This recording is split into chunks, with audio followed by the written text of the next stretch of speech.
I think Kenya is a top one, and Seychelles is another it's really high up there. Yeah. And I'd say in West Africa, I'd probably go with Ghana as a favorite destination if I just pick top three. I always recommend Mali. There is no direct flight from South Africa. Unfortunately, you have to fly Ethiopia.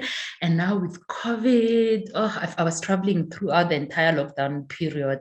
And flights that used to just being, you fly from Joburg to Addis or from Joburg to Kigali now have several stops. So that adds a lot of time. But if you take away that time, I would recommend Tunisia. To get to Tunisia, you fly through Egypt Air and then you fly from Joburg to Cairo, then in Cairo connect to Tunis. It's great because you can add like a day or two in Cairo, get to experience the city. Tunisia has trains, so it has well-developed train system.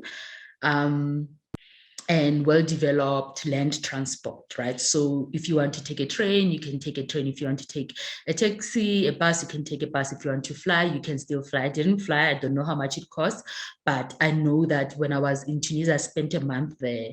Movement for me was as easy as just deciding, okay, where am I going now? Step out, go to a transport hub, and then be in a taxi an hour later, be in my next destination an hour, 2 hours, 3 hours later. My favorite African city as a solo traveler is definitely Cape Town, because it's the one city where I've lived alone for about a decade, and I just always found that there's just like so much to do. It's like if I want to go to the beach, I can go to the beach alone. If I want to stay in the city, I can move around the city at night. There's so much to do also that you don't need other people, and in restaurants people generally leave you alone. So I definitely would say Cape Town, just like lots to do, lots to eat, lots to see, and there's just a lot of activities that I can do alone that I find it very difficult to do by myself in other African cities.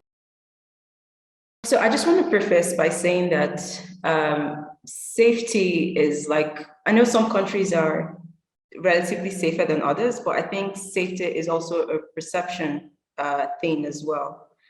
Having said that, I feel like the country I felt safest was actually, I would say probably Seychelles, because I was traveling solo in Seychelles. I feel like I didn't have any cause to worry at all.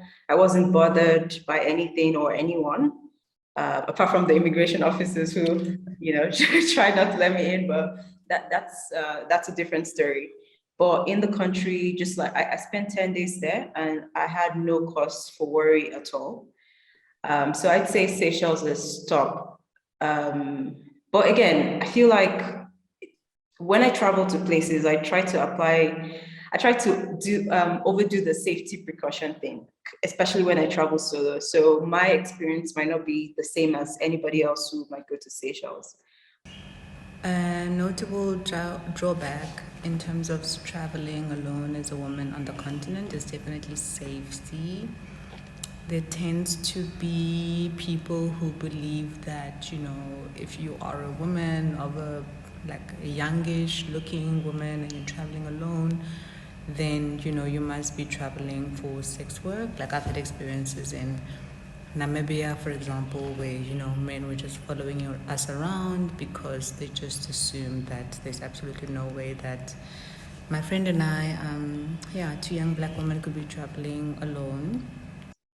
The destination that I have been recommending since my encounter with it last year is Sao Tome and Principe. It is very, very small, but no crime, right? Like, I'm sure there's crime, but I mean, by no crime, I mean that, generally speaking, right, I never had to look over my shoulder, and no one else around me was looking over their shoulder as well, because I take cues from the people around me. They live there, they know everything. No one was looking over their shoulder. And then personally, I lost my phone. Was it a day before leaving, or maybe a week? But anyway, I lost my phone, and within an hour it was back in my hands. But I feel like I felt safe in most places I've been to, mainly because I take some efforts to make sure that I do feel safe in those places. And what are those strategies that you use?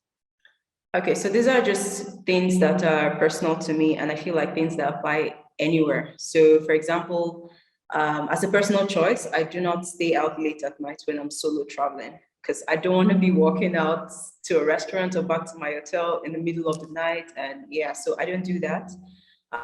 Also, I don't drink. But again, this is a personal thing. I don't also put like all my belongings out. I don't hang my camera on my neck. Like, I'm a tourist, everyone come rob me, things like that. I don't, just situational awareness, just things that I would even do at home. There's so much that needs to change. First of all is access. Because it's so much easier for foreigners to come into Africa than for Africans to travel within Africa. And I've experienced this firsthand, like where in Seychelles, for example, which is like one of my favorite destinations at the moment, where I was, subjected to extra scrutiny, body search, like calling out my hotels, just so many things like that.